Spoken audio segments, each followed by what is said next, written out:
You see, something's going to happen. What?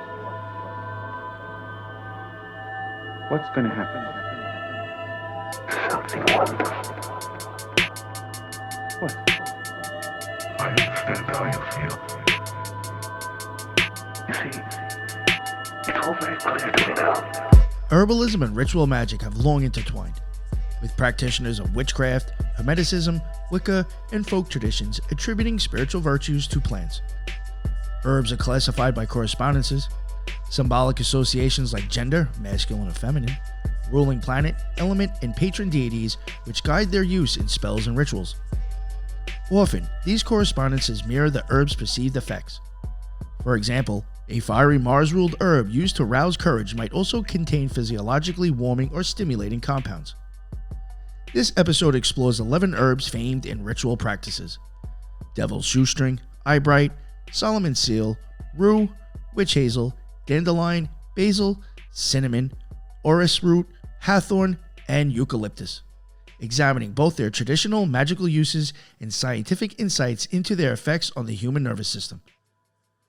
Special attention is given to how each plant might influence the cranial nerves, especially the vagus nerve, the primary conduit of parasympathetic calm, and neurochemistry, like interactions with neurotransmitters like GABA or acetylcholine.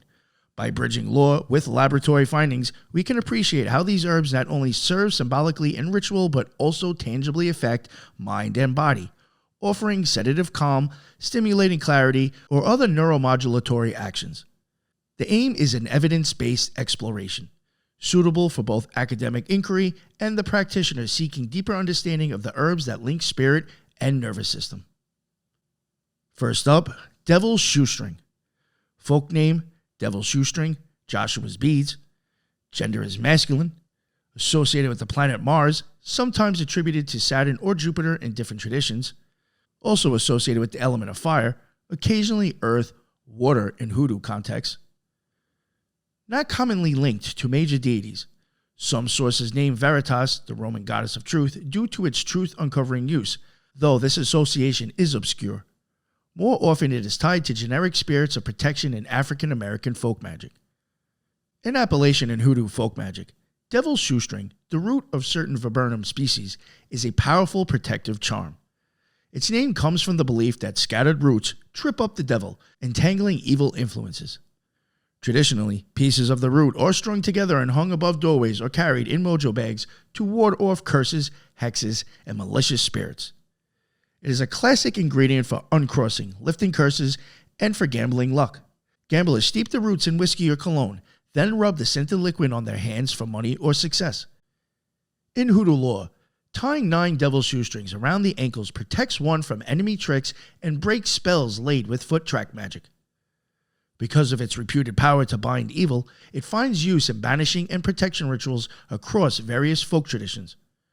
Cunningham notes it can also be carried for general good luck and to attract employment. In witchcraft correspondences, it is considered a root of power, protection, luck, courage, and strength, aligned with Mars and the element of fire to reflect its aggressive defense against negativity. Devil's shoestring, or black haw, contains compounds with notable effects on smooth muscle and the nervous system. Herbal medicine has long used black haw as an antispasmodic, particularly to prevent uterine cramps and calm gastrointestinal or bronchial spasms. Pharmacological studies confirm that viburnum species relax smooth muscle, likely via direct action on muscle fibers and possibly central nervous system sedation. In the 19th century, black haw was even recommended for nervous disorders like hysteria, chorea, and mild epileptic states. An animal experiment showed viburnum extract depresses spinal reflexes and motor activity, suggesting a central sedating effect. The active principle, viburnum, is thought to contribute to muscle relaxation and dampening of nerve excitability, which aligns with the root's folk use to tie down or restrain evil, metaphorically paralleling its physiological ability to restrain overactive nerves or spasms. Thus, devil's shoestring may support the parasympathetic response by reducing cramps and calming the body. It could indirectly enhance vagal tone, since relief from visceral pain and tension engages the vagus-driven relaxation response. The ethnobotanical record of viburnum backs its role as a nervine relaxant. In summary, The root carried to protect one from spiritual threats also contains chemistry that physically protects against overstimulation, soothing muscle contractions and possibly quieting an overexcited nervous system, a striking case of an herb's material and mystical reputation aligning. And next we have eyebright, folk name Euphrosyne, after the Greek grace of joy, eyeweed, Orgentrost, German eye comfort, and meadow eyebright. The gender is masculine, associated with the planet Sun, and the element of air. Associated deities, no specific patron deity is universally cited, but its solar rulership sometimes connects it to sun gods for illumination, and the name ties it to a minor goddess of mirth.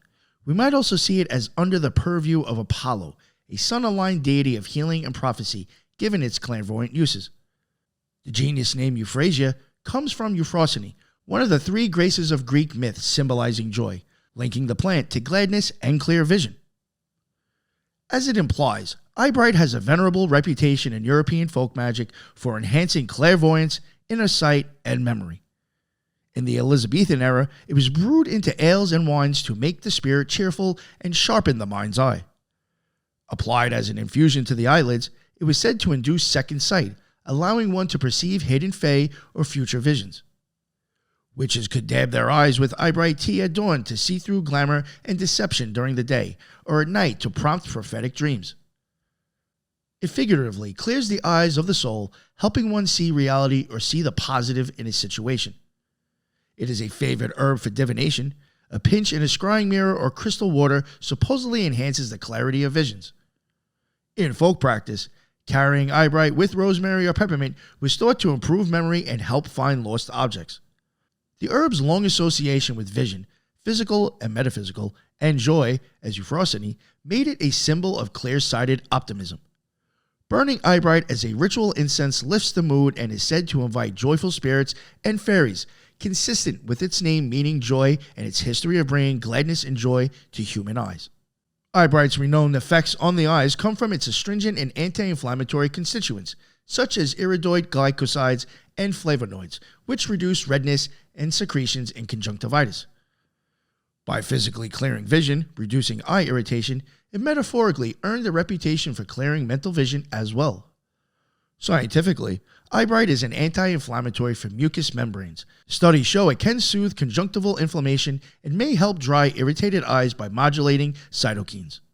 While direct effects on cranial nerves are not well studied, eyebright's impact on the ophthalmic branch of the trigeminal nerve, which senses eye irritation, is notable. It reduces the sensory feedback of irritation, which in turn calms reflex neural pathways that respond to eye strain. There is also a mild nootropic folk claim by alleviating eye fatigue. Eyebright might indirectly improve cognitive focus, since eye discomfort can strain the mind. Historically, Nicholas Culpeper in 1653 assigned eyebright to the zodiac sign Leo and the sun, suggesting it cheers the spirit. Modern herbalists sometimes brew eyebright tea as a gentle stimulant for mental clarity, though this is more tradition than laboratory proven. The herb contains tannins that, when ingested, have a slight drying effect and may reduce nasal congestion, potentially aiding clear breathing and thus oxygenation of the brain. Euphrasia species haven't shown strong direct neurotransmitter activity in the literature. However, their anti-inflammatory action could benefit the nervous system by reducing inflammatory stress signals. In summary, eyebright's influence on the nervous system is peripheral but significant. By literally easing eyes and sinus discomfort, it can trigger a cascade of relief. The vagus nerve often responds to reduction in pain and inflammation with a shift towards parasympathetic tone. This may be why eyebright folklore links to an uplifted, clear mind. It illuminates by removing both the physical and metaphorical irritants that cloud vision, aligning well with its magical use for clear sight and a joyful spirit. And next we have Solomon's seal. Folk name dropberry, lady seal, St. Mary's seal, sealwort, and ladderwort. It is feminine, associated with Saturn, chiefly reflecting the herb's association with boundaries and protection. Some traditions also connect it to Mercury for its wisdom and communication aspects. It is associated with the element of water, sometimes earth due to its grounding, rooty nature. It is often linked to deities of magic and transformation. Modern practitioners name Hecate, Greek goddess of crossroads and protective magic, as a patroness of Solomon's seal. Likewise, Ceridwen, Celtic goddess of wisdom and change, and other wisdom figures like Frigg and Isis have been associated. The biblical King Solomon, legendary master of arcane knowledge, is an implicit patron. The plant's signature scars on the rhizome are said to resemble the seal of Solomon, his signet ring, giving it an aura of wise authority. Solomon's seal root has an enduring reputation as an herb of wisdom, protection, and spiritual healing. In European folk magic, the root was placed at the four corners of a home to guard against evil and create a consecrated boundary. It is frequently used in exorcism and warding rites. An infusion of the root can be sprinkled around a space to seal it from malign entities. The very name evokes King Solomon's seal, a symbol of command over spirits, so the herb is believed to confer authority and magical workings, helping practitioners bind or banish unwanted influences. Because it seals and finalizes, it's also employed in rituals to end unhealthy cycles or habits, aiding the user in breaking attachments and moving through transitions. Witches may include Solomon's seal in incenses or mojo bags to assist in decision-making and life changes, reflecting its folklore as a root of wise choices and smooth transitions. Some use it in love spells as well, not to inflame passion but to seal loving bonds and promote fidelity. Its alternate folk name sealwort hints at binding together. As an offertory incense, it is burned to honor protective deities or ancestors, the smoke symbolically sealing the ritual space against interference. In hoodoo, Solomon's seal is sometimes added to baths for blessing and to seal one's aura after uncrossing. The themes across traditions is completion, mastery, and protection. It helps close doors that need closing, whether casting out a spirit or ending a chapter of life, all under the aegis of wisdom and divine order. One modern occult source calls it the root of change and protection, noting it assists in accepting and seeking change while warding off malicious spirits. Indeed, to take up Solomon's seal in ritual is to invoke the disciplined, mature magic of Saturn, drawing boundaries, invoking wisdom, and ensuring that what is sent away stays away. Solomon's seal has a quiet but notable profile in herbal medicine, primarily for the musculoskeletal system. The rhizome contains compounds like saponins that support connective tissue repair and may reduce inflammation in joints and tendons. Herbalists have used it as a tonic for tendons and ligaments, finding it helpful in healing strains. Interestingly, this mirrors its magical role in mending and sealing wholeness. On the nervous system, Solomon's seal's effects are subtler. It is not a famous sedative or stimulant, but it can indirectly soothe nerves by resolving pain or imbalance in the body. By reducing joint pain or aligning skeletal structures, some herbalist claims it helps reknit bone and sinew. It can relieve the chronic stress that pain imposes on the nervous system. This relief can allow the parasympathetic nervous system, vagus mediated, to engage more fully, promoting relaxation and recovery. Traditional Chinese medicine uses related Polygonitum species, Huang Ying, as a yin tonic for nourishing the nerves, improving energy while calming restlessness. Modern research into Polygonitum extracts suggests they have neuroprotective and cognitive benefits. One study found irisin and other compounds in Polygonitum may promote neural growth and protect brain cells from oxidative stress. Preliminary evidence also shows anticholinesterase activity. A Polygonitum extract modestly inhibited acetylcholinesterase, potentially aiding memory by preserving acetylcholine. Such an effect, while needing further validation, aligns with Solomon's seal lore of wisdom and mental clarity. Additionally, the starches in the root provide steady, nutritive energy, hence its historical use as a food by some indigenous groups, which can stabilize blood sugar and prevent the jittiness or neural irritability that comes with hypoglycemia. Summarizing its neurological profile, Solomon's seal is adaptogenic and restorative. It gently supports the body's structural healing and likely has an anxiolytic side effect. By grounding and strengthening the body, it grounds the mind. People who take it often report a sense of centered calm over time. It may modulate the autonomic nervous system towards balance, neither sedating heavily nor overstimulating, but rather encouraging a return to homeostasis. This makes sense for an herb under Saturn's tutelage, slow and steady restoration of order. While not as overt in neuropharmacology as some other herbs here, Solomon Seal's contribution to vagal health comes through healing what is broken and calming what is inflamed, sealing the body in wholeness so the mind can find peace. And next up we have rue. Folk names are herb of grace, ruta, garden rue, herby grass, and witchbane. It is masculine. It is associated with Mars and the sun. Rue carries fire, pungent energy, yet also a solar golden hue, and is associated with the element of fire.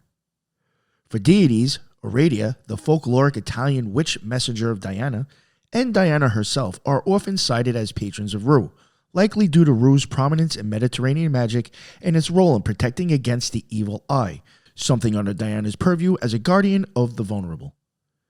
In Strigaria, Italian witchcraft, rue is sacred to Aradia as a key witch's herb.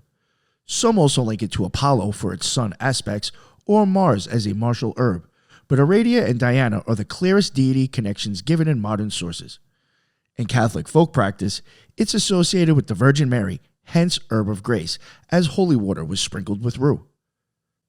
Few herbs are renowned for protection and banishment as rue.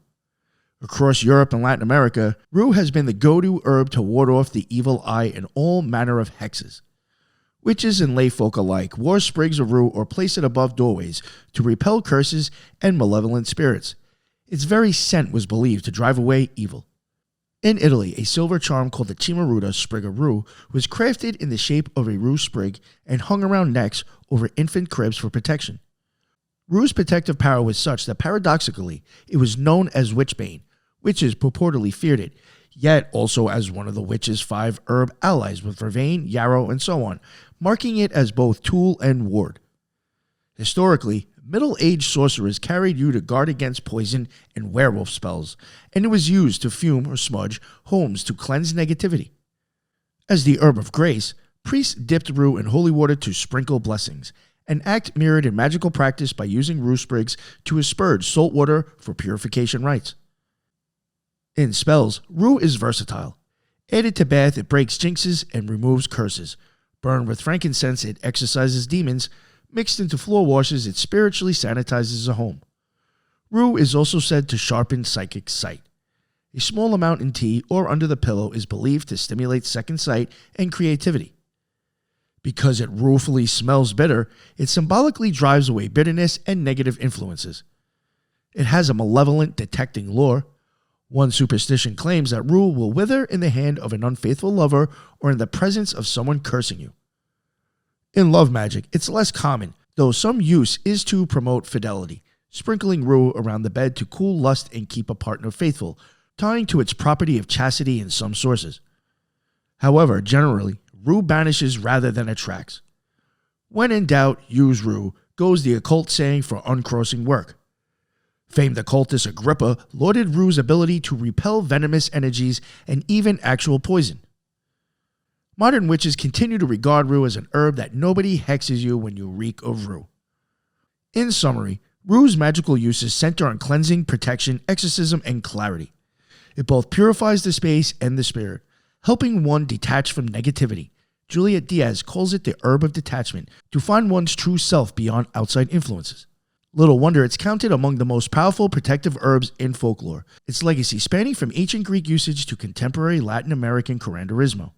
Wear rue in an amulet or bath is a staple against malpuesto, bad vibes. Rue's biochemical profile is potent. It contains alkaloids, quinonine alkaloids like skimionine, volatile oils, methyl nanoketone cineol, and flavonoids, notably rutin, named after rue. These confer a mix of medicinal and toxic properties. In high doses, rue can be narcotic and slightly convulsant, but in controlled doses, it has notable neuromodulatory effects. Recent pharmacological studies have found extracts have anticonvulsant and anxiolytic properties, seemingly medicated by the GABAergic system. In mice, a methanol extract of rue leaves significantly protected against chemically induced seizures, much like standard GABA-boosting drugs. Co-administering rue with GABA-A agonists enhanced their anti-seizure effect, and the effect was blocked by flumazenol, a benzodiazepine site antagonist. indicating rue contains compounds that positively modulate GABA A receptors. In essence, rue likely increases GABA availability or receptor responsiveness, contributing to a sedative, calming influence on the CNS. This aligns with traditional reports that rue calms hysterics and was used for anxiety in folk medicine. Conversely, rue's alkaloids also interact with serotonin and dopamine pathways. One study noted its anxiolytic effects involve modulation of dopamine D2 and serotonin 5-HT2 receptors as well. The net effect is a mild, tranquilizing action. Users of rue tea sometimes report drowsiness and mental calm. Interestingly, in the Renaissance, rue was said to improve eyesight and creativity. Michelangelo and Da Vinci supposedly kept rue for clear vision and inspiration. We now know rue's rutin is a strong antioxidant that can improve microcirculation, including to the eyes and brain. By reducing oxidative stress and inflammation, rutin strengthens capillaries and has neuroprotective antioxidant effects. Rue might safeguard neural tissue and support cognitive clarity in the long term. There is also evidence that rue's compounds inhibit enzymes like GABA transaminase and MAO, which would raise GABA and monoamine neurotransmitter levels respectively. Such inhibition can produce calm and even antidepressant effects. However, caution, at improper doses, rue can cause neurotoxicity, dizziness, and spasms. Its furanocuromins can provoke phototoxic reactions, and its alkaloids can overstimulate if not balanced. Folk use cleverly employ tiny doses just enough to steady the nerves without harm. Another notable effect, rue is a bronchodilator and antispasmodic. In traditional Persian medicine, it was used for breathing difficulties. Modern findings suggest rue relaxes smooth muscle, bronchi, and intestines via calcium channel blocking, which can relieve asthma and digestive cramps. By easy breathing, it directly signals the vagus nerve that all is well, since slow, deep breathing is vagal. In sum, rue's physiological actions mirror its magical ones. It wards off seizures and excessive neural firing just as it wards off evil. It clears the head with improved circulation and calm just as it clears negative influences. The vagus nerve likely benefits from rue's multifaceted calming, lowering heart rate and blood pressure due to less anxiety, and enhancing parasympathetic tone by GABAergic means. Little wonder those under psychic attack or high stress might instinctively reach for rue tea. It literally soothes the brain and spirit, creating a biochemical sanctuary for internal and external assaults. And next up we have witch hazel. Folk names snapping hazelnut, spotted elder, and winterbloom. It is masculine, associated with the sun and the element fire. No prominent deity is traditionally tied to witch hazel, but its attributes suggest connections to solar and healing figures. Being a North American plant, some see it as sacred to native woodland spirits. In neo-pagan use, one might invoke Apollo or Ra for its sun rulership, or forest goddesses for its use in dowsing, Ardeo or Diana in her aspect as goddesses or wild groves. However, witch hazel is far more famed for its tool use, divining rods, than for divine patrons. Its title witch comes from Old English weis, pliant, rather than implying witches, yet witches quickly adopted it. It can be symbolically linked to Hecate of Freyr in her seeress role due to its divinatory function, but such associations are modern and not universal. Witch hazel branches have a storied place in divination and protection magic. The forked twigs of witch hazel were the classic choice of dowsing rods, used to locate underground water or hidden minerals. This practice was so prevalent that the plant's name became synonymous with finding what is hidden. Magically, this translates to witch hazel being used in spells of seeking, revelation, and inner guidance. A witch might carry a witch hazel wand when searching for a missing object or seeking clarity on an issue, trusting the plant's attunement to hidden currents. Because it flowers in the witching season, late fall or winter, unusual for shrubs, it earned a bit of mystical awe.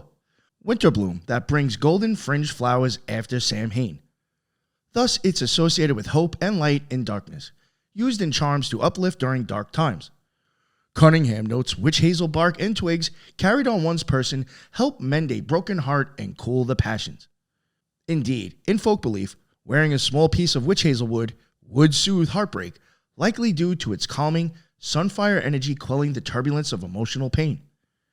In protective magic, witch hazel is thought to guard against evil influences if hung by windows or doors. Its astringency in medicine, stops bleeding, carries into magic as an ability to contract and repel harm. Some 19th century sources suggest sprinkling witch hazel in a room dispels evil spirits, somewhat akin to how it dispels varicose veins in medicine, metaphorically shrinking the presence of unwanted entities. Because of its name, people have long assumed witches' favorite, the witch hazel moniker possibly coming from its use by New England witches for spells. Witches might use witch hazel water, the distilled extract, to cleanse ritual tools or as a skin purifying toner before rituals, believing it cleanses the aura as well as the complexion. In rural American folklore, witch hazel could be used to charm away a fever or wart. An incantation said over a witch hazel stick, then the stick buried, transferring the malady into the earth. This overlaps with its medical use for skin issues, mirrored magically. Summarily, witch hazel's magic is subtler than fiery herbs like rue or cinnamon. It's a balancer, it divines truth, protects quietly, heals emotional wounds, and brings light to shadow, much as its extract brings down swelling and its rod finds water underground. As one witchy writer put it, witch hazel teaches us to bend without breaking, reflecting its flexible twigs used as wands, imparting resilience and hidden wisdom to the practitioner. Witch hazel is most famous medically as a topical, astringent, and anti-inflammatory. The bark and leaves are rich in tannins, which constrict tissue and blood vessels, reducing swelling, bleeding, and irritation. Applying witch hazel to the skin or gums causes local nerve endings to calm simply because inflammation is reduced. It relieves the stinging pain of cuts, hemorrhoids, or rashes by tightening the tissue and reducing fluid leakage that presses on nerves.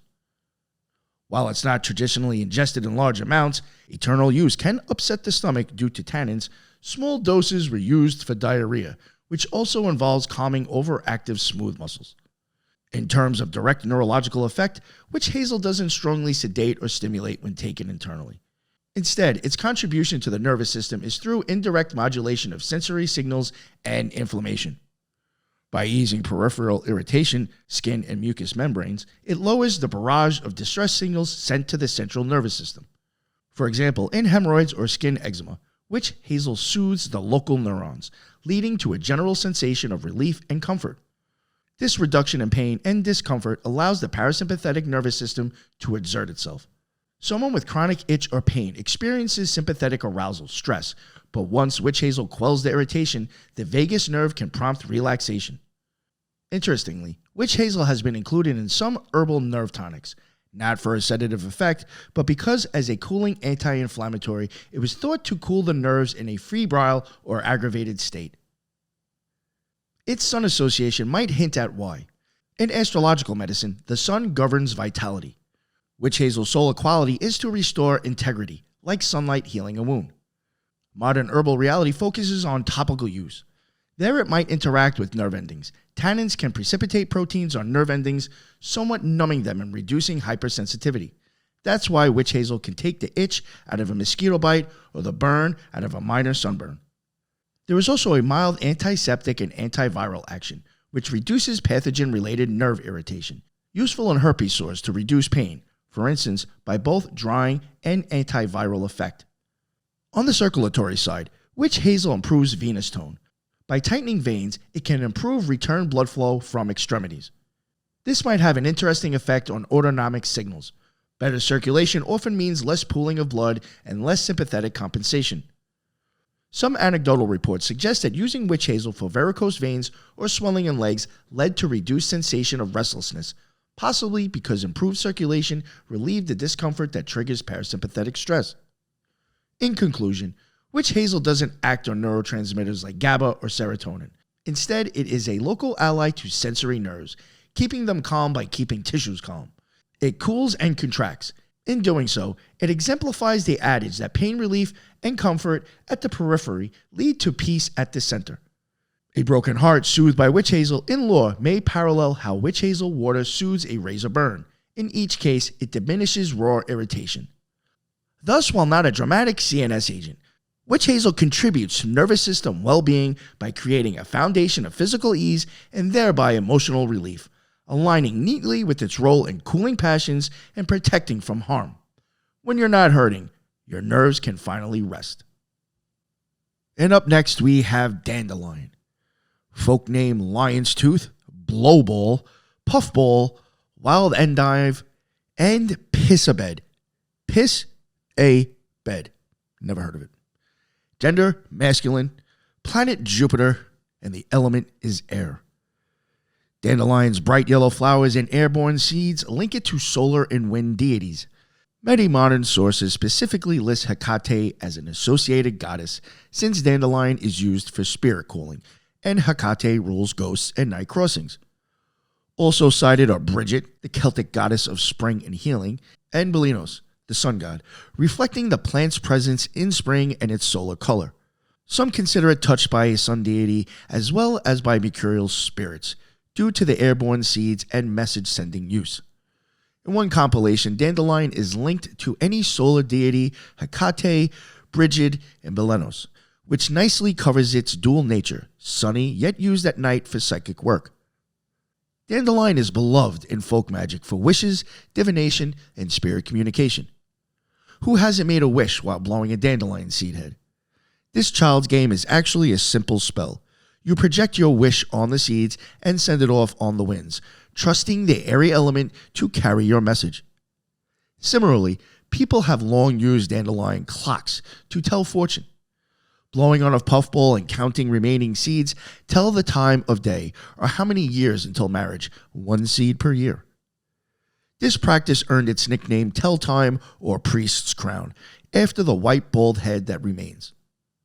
As a divinatory tool, dandelion is simple yet potent. The idea is that its responsiveness to breath and wind can reveal hidden knowledge. Another widespread use is a spiritual messenger. Folklore says if you blow dandelion seeds towards someone or in a specific direction while visualizing a thought, your message will be carried to them. This has made dandelion a plant of astral communication, in seances or astral work. Burning dandelion root as an incense or placing a tea of dandelion by the bed is believed to invite spirits or dreams in which the dead speak.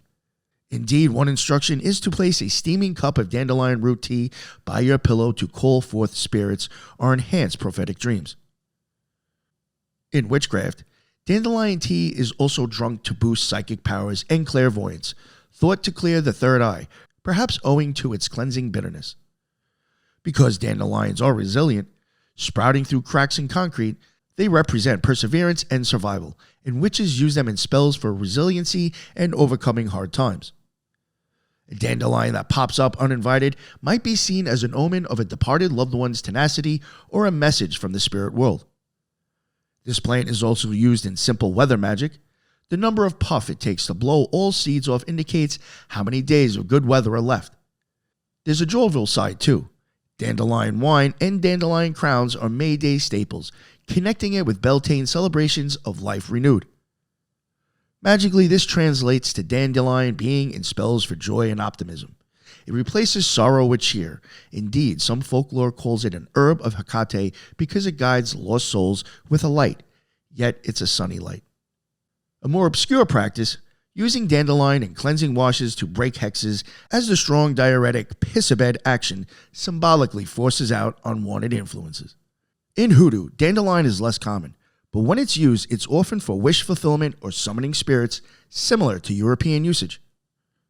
Summing up, dandelion's magical persona is that of a bright communicator between worlds. It straddles earth and sky with its deep taproot and floating seeds, so it helps witches send intentions outward and receive messages from beyond.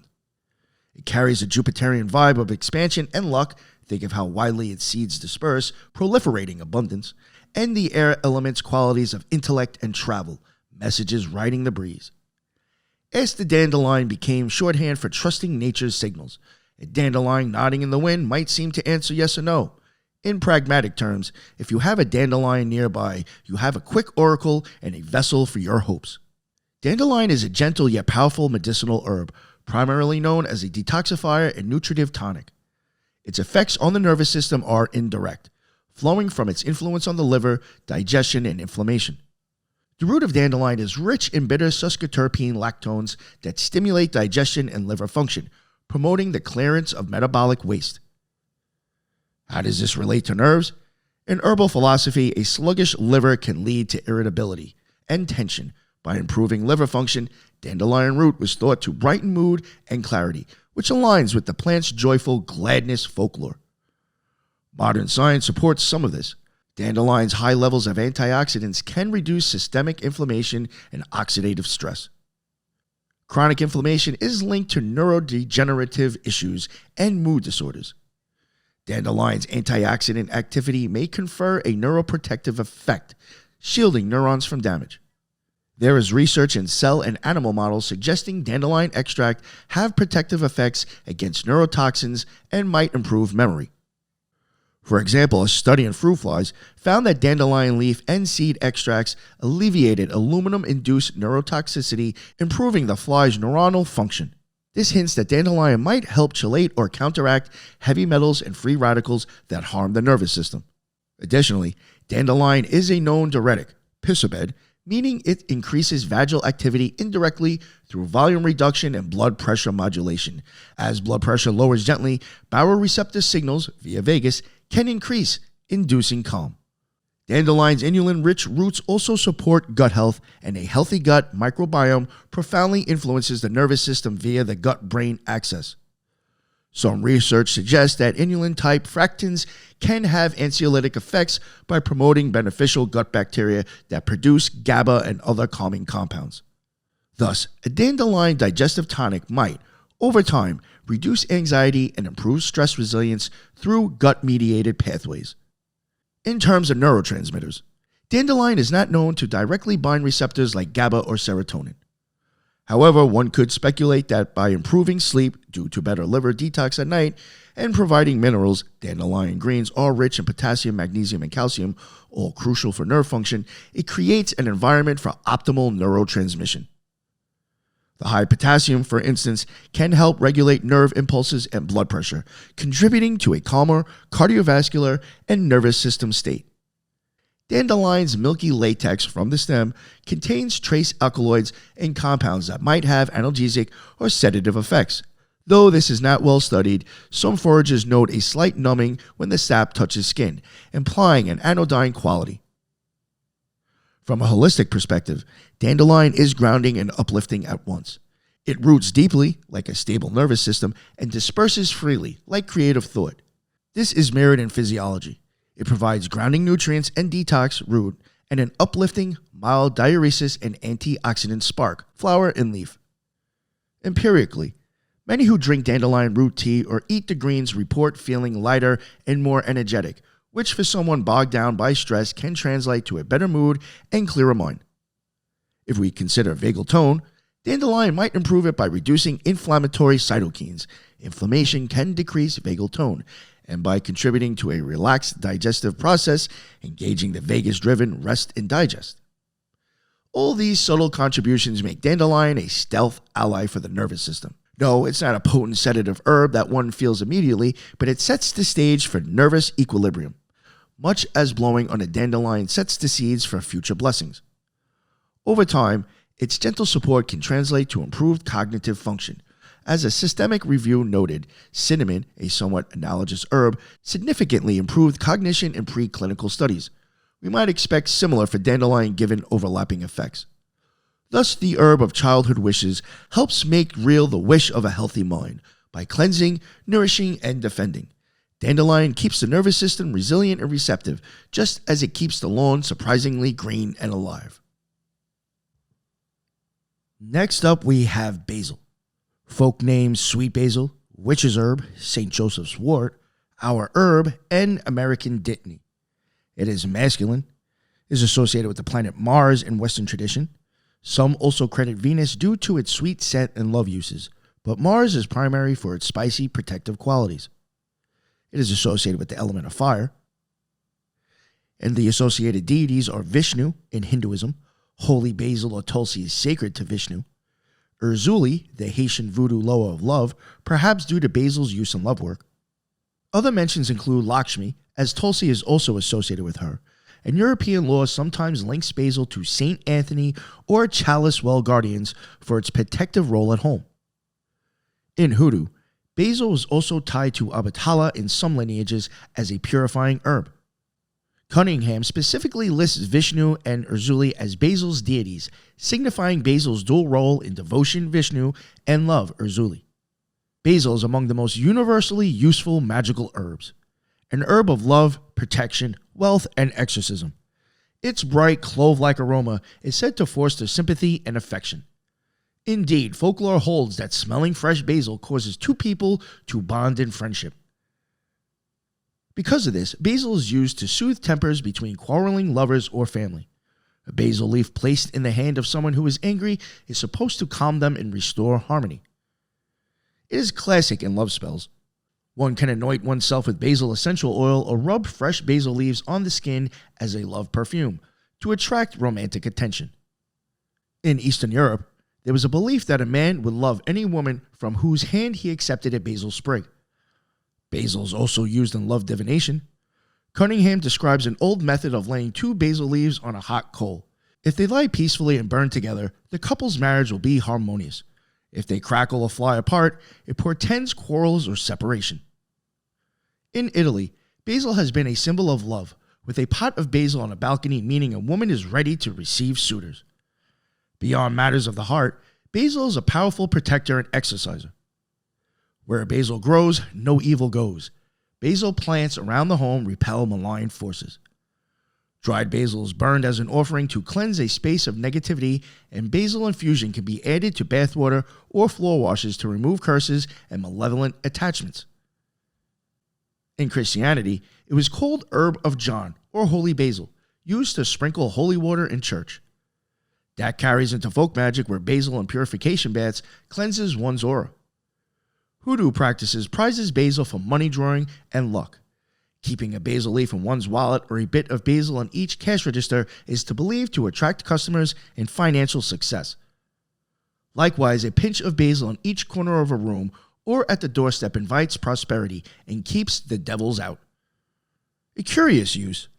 Basil is said to exorcise ill influences. Basil incense or sachets drive away evil, making it an ingredient in many uncrossing and protection spells. For example, basil and rosemary might be hung in a sick room to chase away the spirit of illness. Basil has a lighter side too, featuring in flying ointments in witches' Sabbath lore.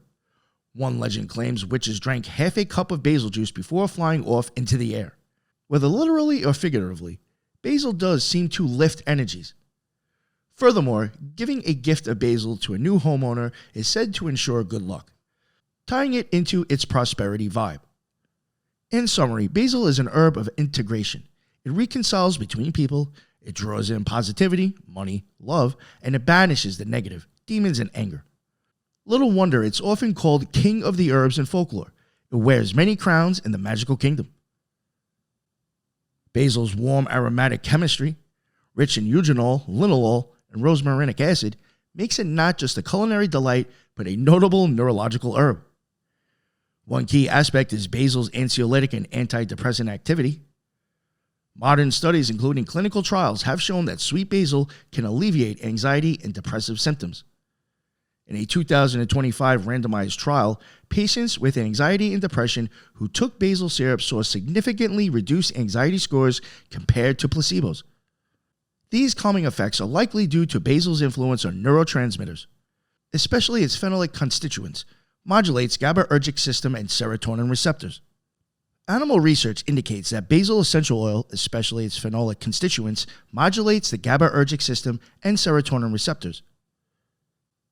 For instance, estragol, methylcavicol, and linalool in basil oil produced anxiolytic effects in GABA-A and 5-HT receptors in a mouse model of anxiety.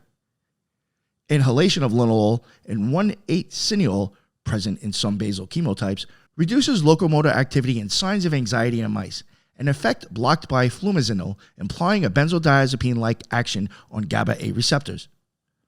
Thus, basil's aroma alone can have a sedative, tension-relieving influence on the brain. Another compound, rosmarinic acid, is a GABA transaminase inhibitor, also found in its mint family cousin, lemon balm. This would increase GABA levels in the brain, contributing to tranquility and improved mood. Basil is also considered an adaptogen, especially holy basil. It helps moderate the HPA, hypothalamic pituitary adrenal stress axis, lowering cortisol levels and enhancing resilience to stress over time. Holy basil has shown in studies to reduce stress, improve sleep, and even enhance cognitive function in stress conditions. For the nervous system, basil offers a dual action: immediate relaxation via GABAergic and sedative volatile oils, and long-term resilience via aptogenic neuroprotective effects. On a neurochemical level, basil extracts have been found to promote neurogenesis and modulate brain inflammation. A Frontiers in Nutrition article noted basil extract influence apoptosis and neurogenesis in the hippocampus, suggesting it may help brain cells grow and survive, which correlates with observed antidepressant-like effects. Moreover, basil's eugenol is an anti-inflammatory that can pass the blood-brain barrier, potentially dampening neuroinflammation that contributes to anxiety or brain fog. Basil also exhibits anticonvulsant properties in animal studies, reducing seizure incidence, likely through GABA potentiation. Another fascinating aspect, basil's aroma and compounds can enhance cognitive performance and memory. Research on aromatherapy showed that exposure to rosemary, rich in 1,8-cineol, which basil also contains, improved memory speed and accuracy, and plasma cineol levels correlated with cognitive benefits. Basil likely shares some of this cognitive lift, as traditional Ayurvedic medicine used it for brain fog and mental clarity. Basil's effect on the vagus nerve is a bit indirect but profound. By reducing anxiety and stress hormones, it allows parasympathetic tone to rise. People taking basil or even drinking basil tea often report they feel less tense and sleep better, signs of increased vagal activity, since vagal tone promotes relaxation and sleep readiness. Basil can also relieve headaches and migraines, partly via eugenol's mild analgesic effect. Eugenol is similar to the compound in cloves that numbs pain, and partly by relaxing muscle tension. Its antispasmodic effects on smooth muscle, basil helps dispel gas and cramping and digestion, reflect a general calming of neural signaling to muscles. Additionally, basil's high magnesium content supports nerve function and may help ease muscle twitches or restless legs. Taking all this together, basil emerges as a broad-spectrum neurological ally: anxiolytic, antidepressant, cognitive enhancing, and mildly sedative. It doesn't knock one out like a heavy sedative. Instead, it gently uplifts mood and calms the mind simultaneously, very much in line with its magical persona of chasing away evil, negative thoughts, and fostering love and wealth, positive feelings. The intelligent aptogenic modulation basil provides, calming an overactive nervous system, yet preventing excessive drowsiness, mirrors its magical fire element, a steady warming flame that brings light and comfort, not a destructive blaze. Small wonders witches drink basil in love potions and exorcism brews alike. In biochemical terms, basil opens the heart via increasing dopamine and serotonin and banishes inner demons via GABA calming. It is the kingly herb that restores sovereign control over one's mental domain. And next we have cinnamon, folk names sweetwood, Ceylon cinnamon, and cassia for the stronger variety. It is masculine, is associated with the sun, also sometimes Mercury, but sun is widely cited. It is associated with the element of fire. And cinnamon's rich history ties it to solar deities and gods of prosperity. In ancient Egypt, it was used in the mummification ointment and temple incense, linking it to Ra, the sun god, and Horus. The Hebrews used it in holy anointing oil as commanded in Exodus, so it's sacred to Yahweh in that context. The Romans burned cinnamon in honor of Venus for its aphrodisiac scent, and it was later associated with Aphrodite by correspondence due to lustful qualities. However, cinnamon is primarily associated with solar deities like Apollo, who, as a god of prophecy, would have appreciated cinnamon's mind-sharpening aroma and associated with Sol Invictus. In Hoodoo and folk Catholicism, some attribute cinnamon to Saint Anne for home prosperity or Lakshmi in Hindu practice for wealth. Generally, any deity or spirit petitioned for wealth, success, or vitality might appreciate an offering of cinnamon. It's not uncommon to see cinnamon offered to Shango, the thunder god, for its fiery energy, or to Suna, the Norse sun goddess. In medieval occultism, cinnamon was under the sun's aegis, thus tied to Archangel Michael and any solar entity. Cinnamon is among the most fiery and uplifting of spices in magic. It's famed for money drawing, success, and stimulation of energy. A pinch of cinnamon in one's wallet or cash register is a classic prosperity charm. It is said to attract money like a magnet, often combined with basil or bay for this purpose. Cinnamon incense or essential oil is burned to raise spiritual vibrations and heat up a spell's power. In fact, adding cinnamon to any spell or mixture is thought to speed up its effect, which is called a booster herb. It has strong associations with passion and lust as well. Its warm scent kindles desire, so it's used in lust potions and love filters. For example, one might sprinkle cinnamon powder in a lover's shoe or tea to intensify their ardor. Cinnamon sticks tied with red ribbon can serve as potent emolents for sexual attraction. The spice's value in antiquity, it was worth its weight in gold, also translates to luxury and elevation. Sprinkling cinnamon in a space is believed to invite wealth and success into that environment. Many money-drawing oils and powders include cinnamon for this reason. Additionally, cinnamon appears in recipes for psychic enhancement.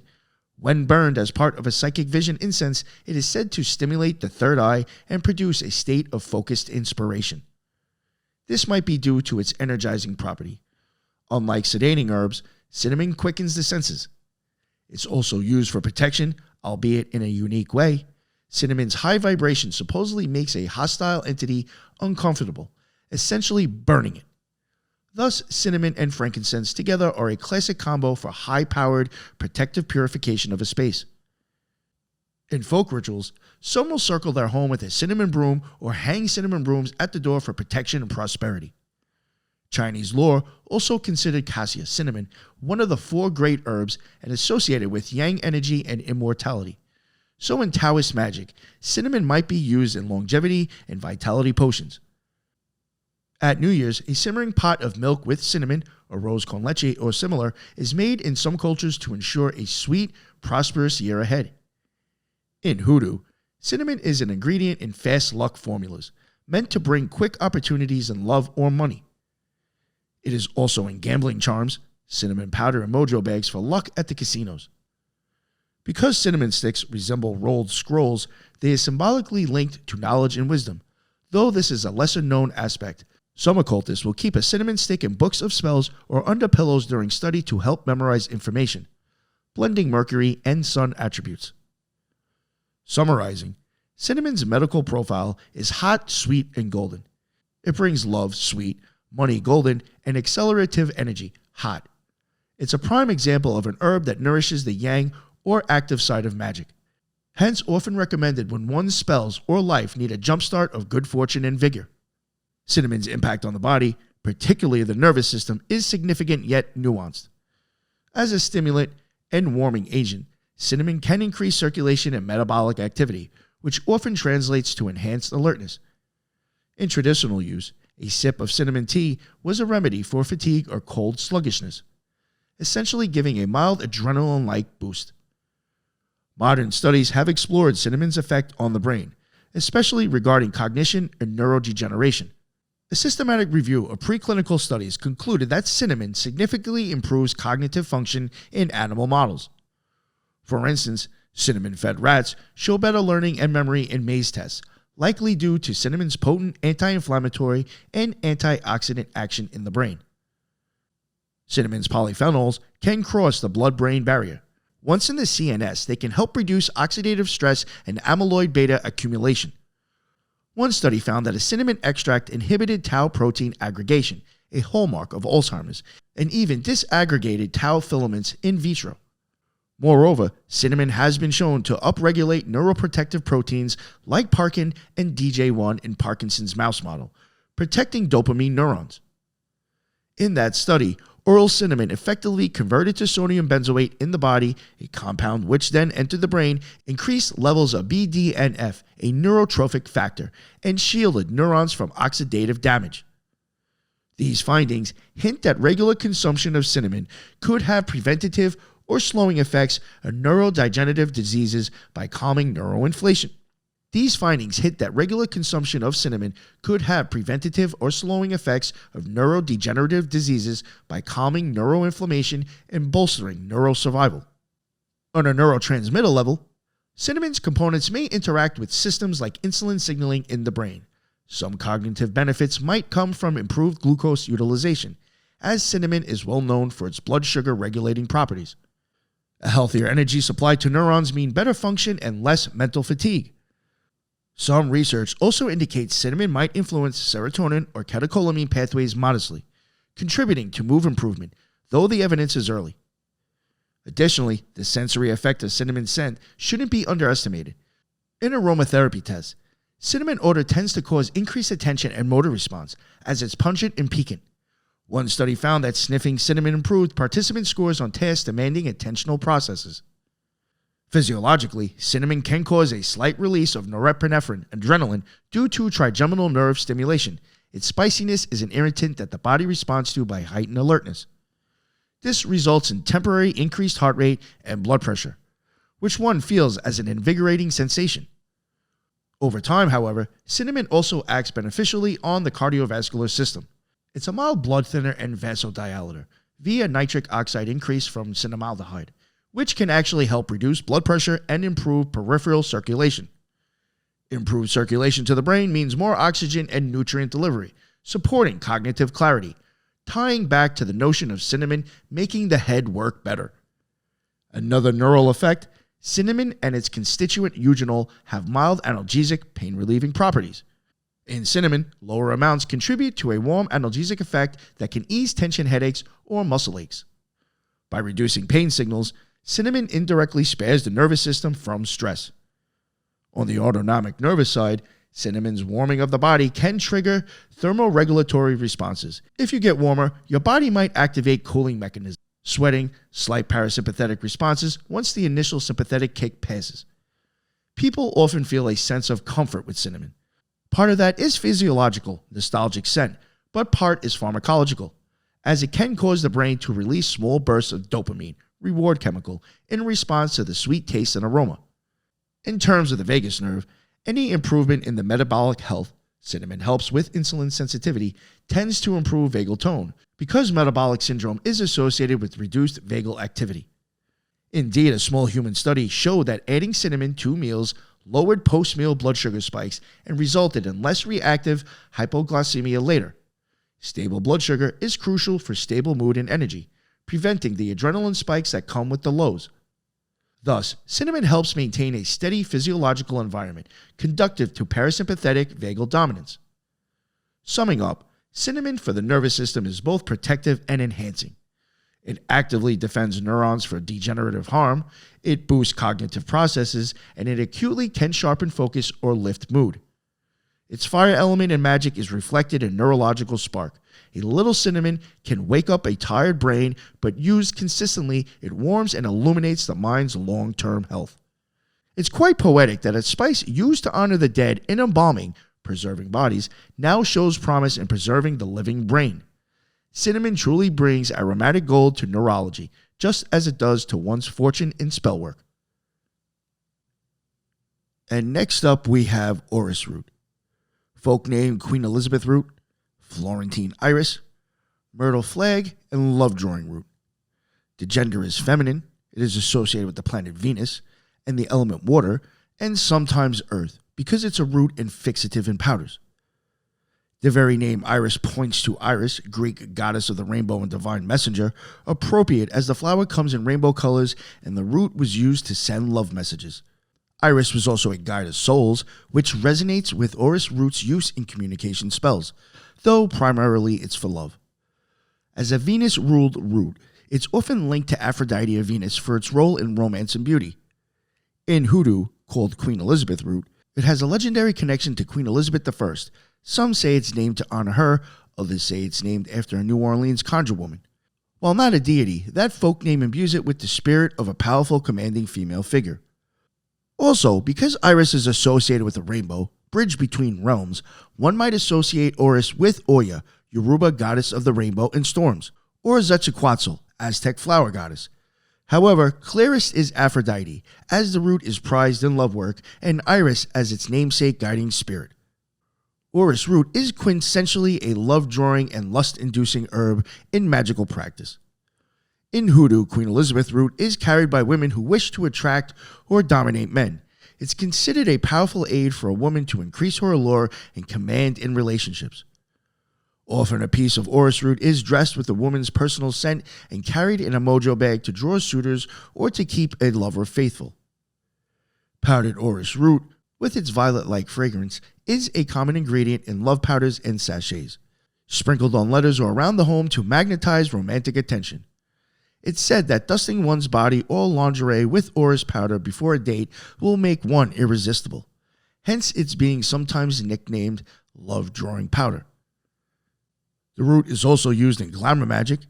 Being a perfume fixative, it fixes one's desirable qualities in the eyes of others. In European witchcraft, orris was occasionally used in divination.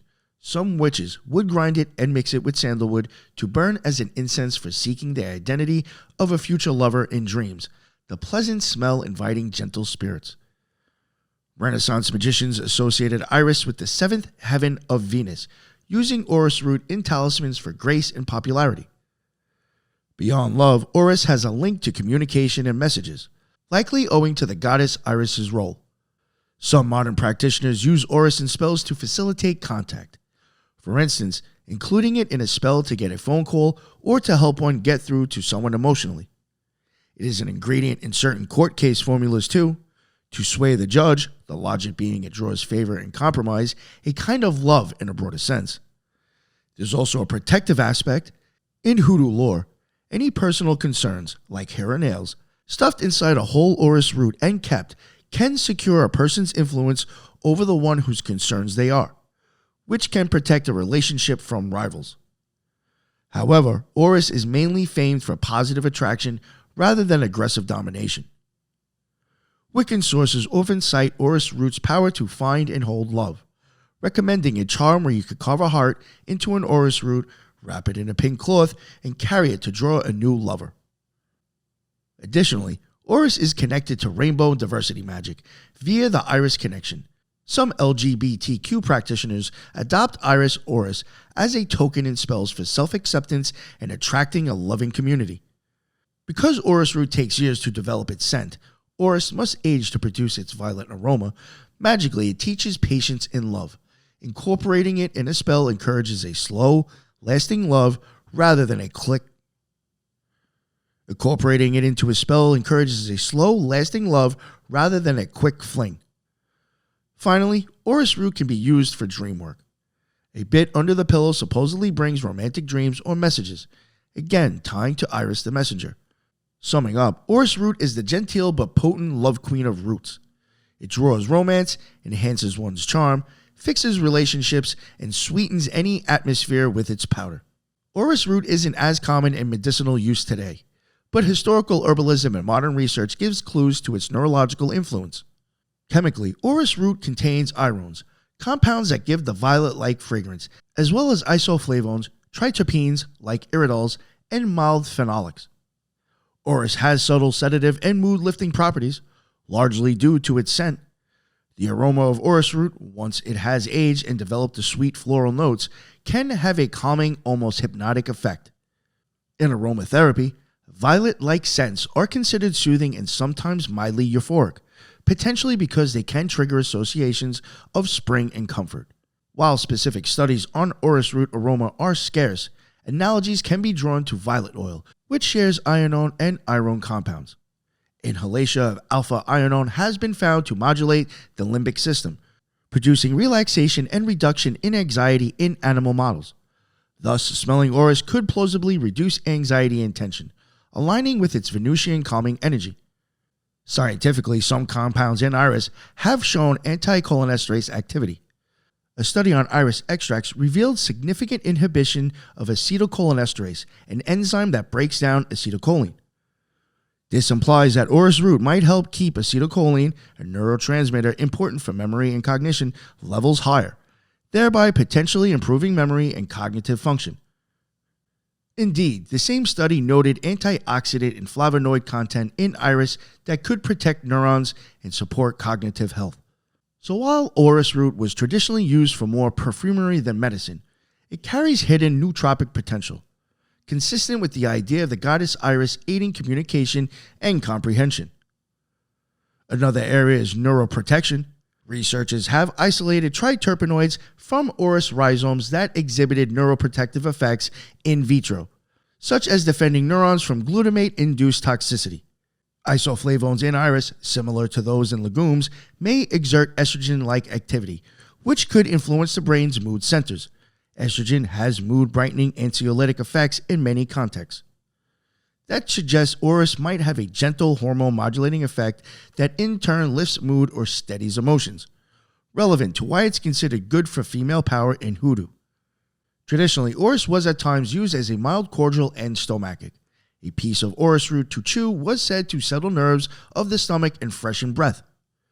Chewing orris would release some of the fragrant oils into the mouth and sinuses, likely causing a bit of trigeminal nerve stimulation, like how menthol does, leading to a wakeful yet clear state.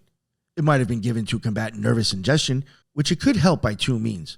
First, slight sedation from the pleasant flavor, and then second, mild bitter effect promoting digestion. As a result, the person would feel calmer once their digestion is eased. The vagus nerve strongly links gut distress with anxiety. Orris root also had a reputation as being good for the throat, perhaps via soothing mucilage content, and a relaxed throat can feed back to a relaxed vagus nerve, since the vagus innervates parts of the throat. Another notable piece, modern herbal references suggest iris extracts can have anti-inflammatory and analgesic effects. Less information means less pain signaling, which reduces overall stress on the nervous system. So if someone had, say, a chronic cough or sore throat and orris root eased it, it was an ingredient in 19th century cough syrup, that symptomatic relief would allow the autonomic nervous system to shift towards parasympathetic activity and rest. Considering these threads, orris root's net effect on the nervous system is subtle harmony. It doesn't jolt or heavily sedate, but rather gently enhances cognitive clarity, ease tension, and supports a pleasant mood. Its fragrance can be thought of as an olfactory lullaby to frazzled nerves, not knocking one out, but coaxing a sense of comfort.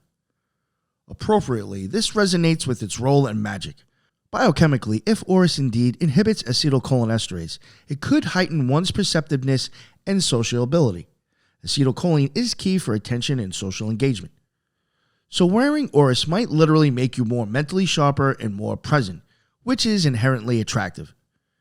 Additionally, some of those isoflavones could reduce cortisol levels slightly, similar to soy isoflavones' effect, contributing to a calm confidence.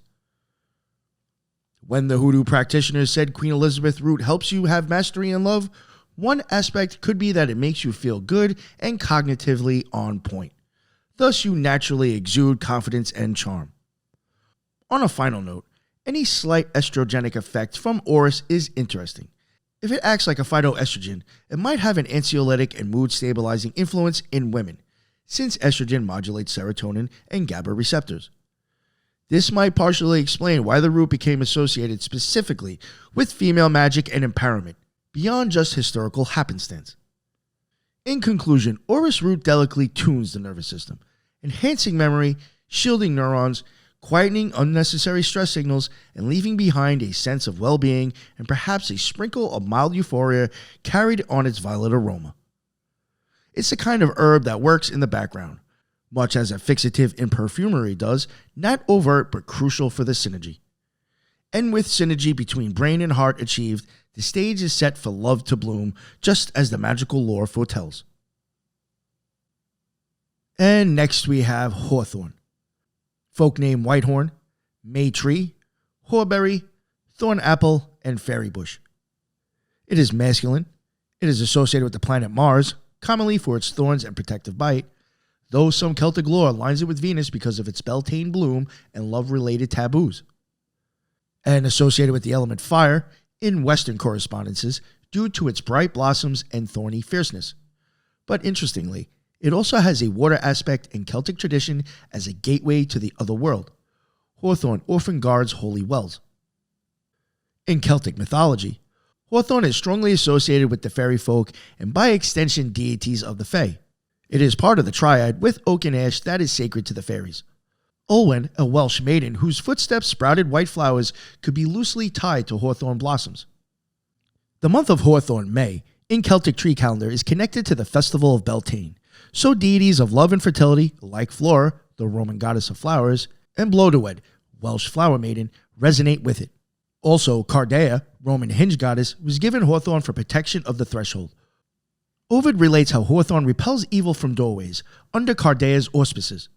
Some identify hawthorn with Thor or thunder gods in that a hawthorn bush was used as a lightning protector. The tree is rarely struck by lightning per lore, but this may be more superstition than deity link. In Christian legend, the Glastonbury thorn, or hawthorn, is tied to Joseph of Arimathea, and indirectly to Jesus. It blooms at Christmas miraculously. Nonetheless, overall, hawthorn is often left out for offerings to the good neighbors, fairies, and is considered under the protection of elven or fairy queens. Also, given its planetary Mars attribute, one could invoke Ares or Mars for its protective warlike energy, or Hercules for strength, though these are less direct. Hawthorn occupies a special place in folklore as a tree of protection, heartbreak, and otherworldly access. It is famously the fairy tree. Lone hawthorns on hills or near sacred springs were believed to be entrances to the fairy realm, and great misfortune would befall anyone who cut them. This imbuement means hawthorn is used magically for bridging worlds. For instance, at Beltane, May Day, people decorate hawthorn, May blossoms, in a ritual inviting the fertility and blessing of the unseen realm into our world. Correspondingly, hawthorn is considered a fertility and chastity charm paradoxically. In spring, its abundant white blossoms symbolize fertility.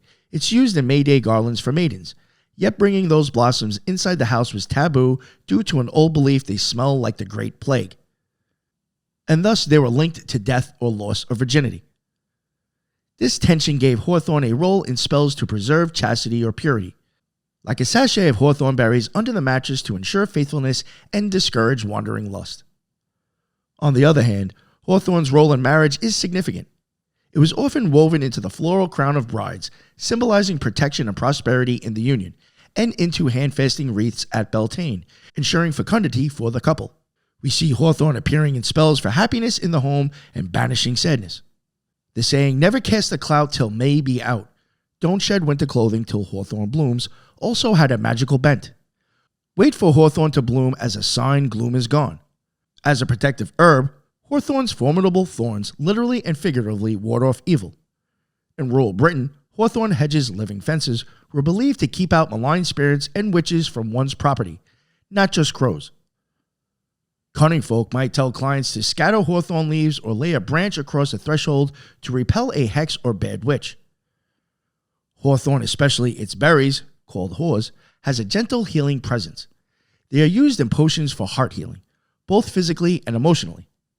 Magically, hawthorn is added to sachets or baths to mend a broken heart, to help one recover from loss in love. This aligns with hawthorn's strong affinity for the heart in herbal medicine. In fact, a folk ritual for heartbreak was to go to a hawthorn tree, prick one's finger on a thorn, symbolic heart pain, and then bury a lock of one's hair among the tree's roots, asking the tree to take the sorrow and stabilize the heart. Given hawthorn's steadiness and longevity, they live for centuries. Hawthorn also appears in fishing magic. Oddly specific, but it was said to bring luck in fishing if you carried a bit of it, possibly since it blooms around spring when fishing season picks up. One English use had hawthorn berries placed on a string and worn by fishermen for better catch, hence some list fishing magic as an attribute. In general, hawthorn fruits and flowers are used in wishing spells, by threading the red haws onto a thread and focusing on a wish as you make a necklace, then wearing it until it naturally breaks. You supposedly secure the wish.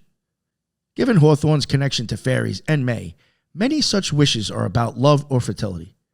At Samhain, Halloween, another Celtic belief was that throwing hawthorn berries into a bonfire could invite helpful spirits or carry prayers to the other world.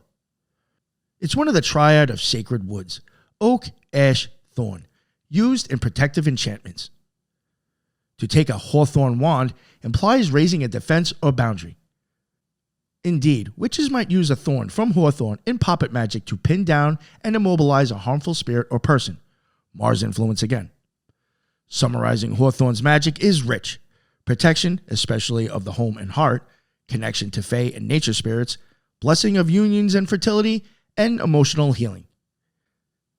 It is like an old hedge wizard, simultaneously guarding and guiding between realities, stern to enemies, yet generous to friends. Hawthorn is best known medically as a cardiotonic. It strengthens and regulates the heart. But what's less recognized is how much a healthy heart and circulation influence the nervous system, particularly the vagus nerve. Hawthorn's active constituents, flavonoids like vitexin and oligomeric procyanidins, improve coronary blood flow, enhance heart muscle contraction efficiency, and modulate rhythm. Clinically, Hawthorn has been shown to reduce palpitations, mild arrhythmias, and anxiety-related tachycardia. This suggests that Hawthorn can help stabilize autonomic nervous signals to the heart. Indeed, Hawthorn appears to improve heart rate variability, HRV, a key measure of vagal tone and nervous system balance. As one herbalist put it, Hawthorn helps the heart dance between beats, meaning it increases the slight variations between heartbeats that occur with breathing. As one herbalist put it, Hawthorn helps the heart dance between beats, meaning it increases the slight variations between heartbeats that occur with breathing. High HRV indicates a responsive, vagus-influenced heart. The Sacred Plant Company article explicitly notes that Hawthorn enhances the heart's ability to respond to autonomic signals with resilient variability. Mechanistically, Hawthorn's dilation of blood vessels and reduction of blood pressure relieves strain on the baroreceptors, pressure sensors, and thus likely allow the vagus nerve to assert a calmer control. Baroreceptor activation triggers vagal response to lower heart rate. Additionally, Hawthorn has mild ACE-inhibiting effects, like some blood pressure medications, increasing nitric oxide and relaxing arteries. This not only lowers blood pressure, but can also promote a sense of relaxation. When blood pressure is high, the sympathetic nervous system is often in overdrive. Hawthorn helps shift that. Another neural aspect, Hawthorn is rich in antioxidants that cross the blood-brain barrier, potentially offering some neuroprotection. Flavonoids like hyperoside and oligomeric procyanidins are scavengers of free radicals, which can reduce neuroinflammation. There's some research indicating Hawthorn extract may have anxiolytic effects in animal models, possibly because a calmer heart and improved circulation signal safety to the brain.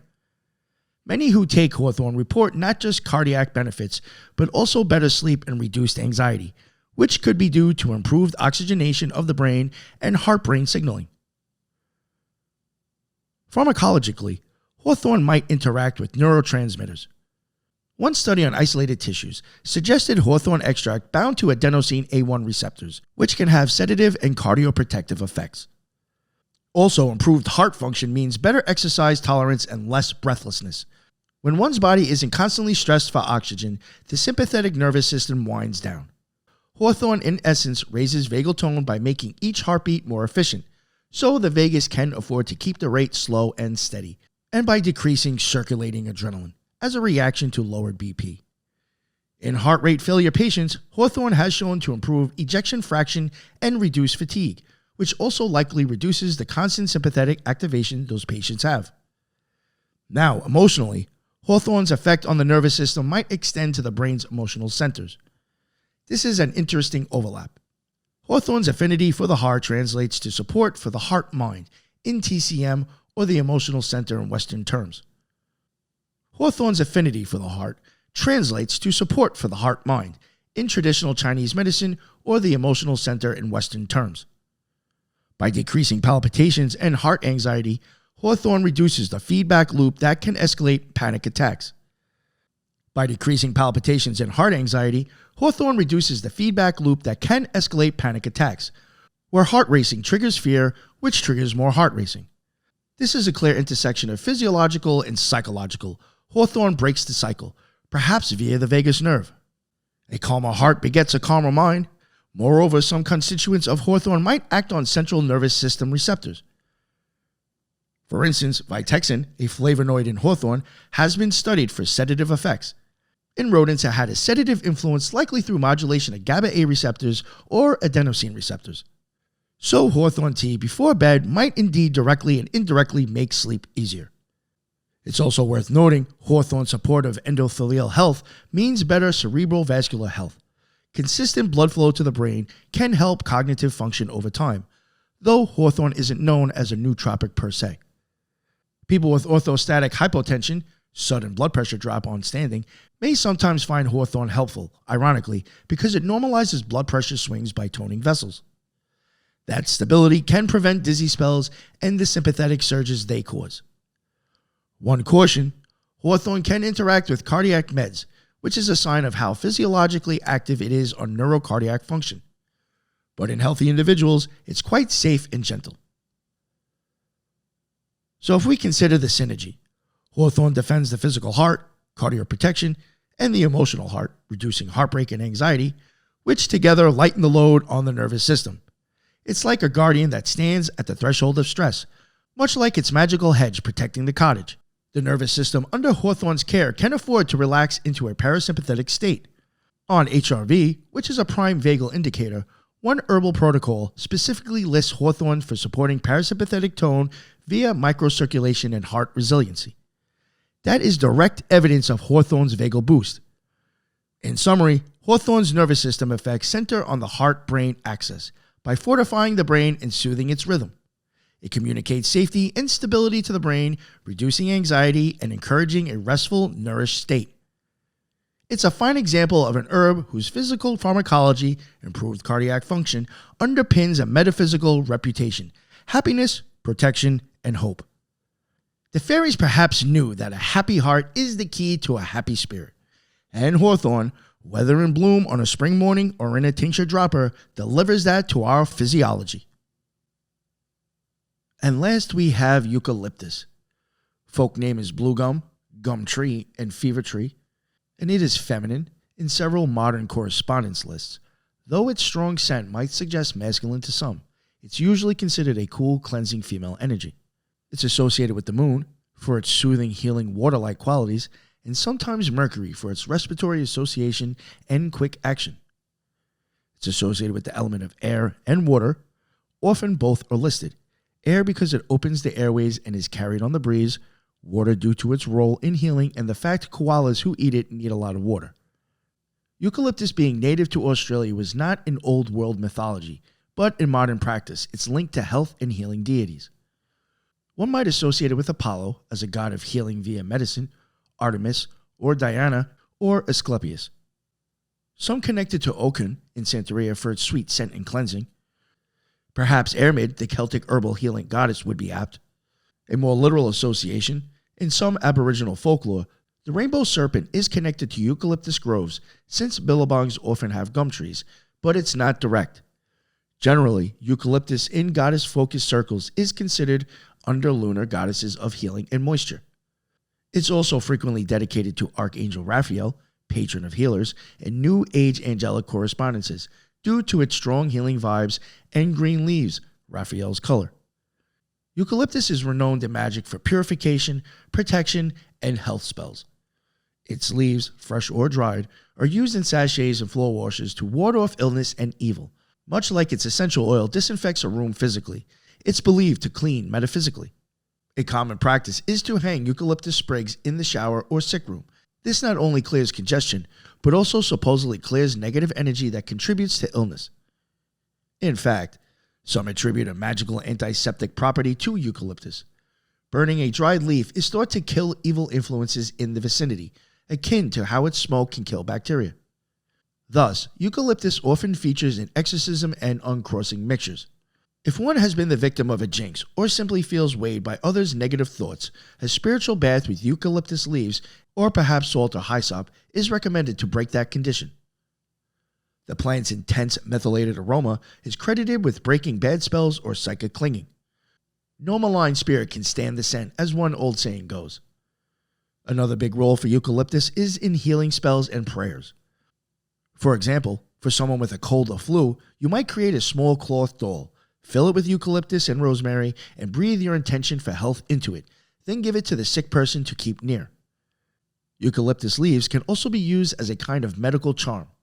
One spell says to write the name of the ill person on a eucalyptus leaf and place it under their pillow to speed recovery, the leaf representing absorbing the illness.